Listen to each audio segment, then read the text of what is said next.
Unli booking nga, pero may limit naman yung wallet. Aray ko! Ang ginawa ko kanina mga boss, hindi na ako nag-top up. Balik kumuha na lang ako ng wallet. Ayan oh. Wallet booking to nakuha natin oh. Kasi negative na ako, 66 oh. Kinomplete ko na yung mga hindi ko pa na-complete. Wait. Kaya kayo mga boss, huwag yun na kayong tambay ng mga booking dyan.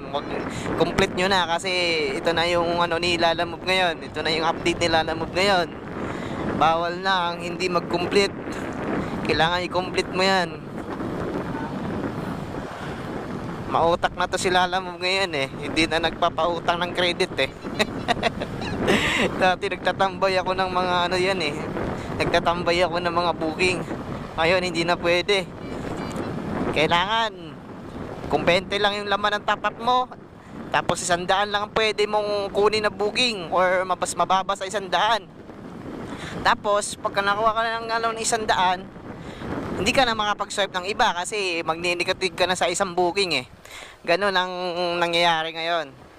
Kapag alam na ng system na magni-negative ka na sa dalawang mong booking, yung pangatlong kunin mong booking hindi ka na makakuha. Kailangan mo nang mag-top up.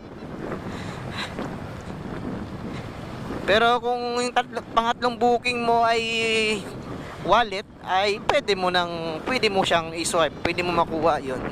Kasi wallet eh.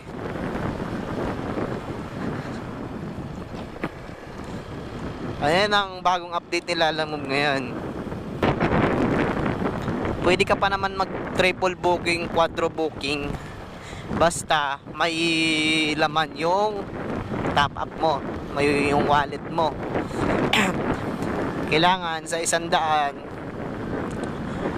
500 pesos lang ang pwede mong kunin na presyo ng mga booking. Halimbawa, papuntang Calamba, nakakuha ka ng 250. Ayun.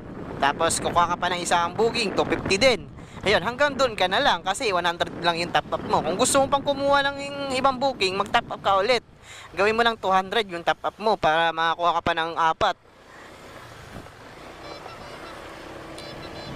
Kasi sa 1,000, 200 pesos yung bawas ni Lalamove dyan.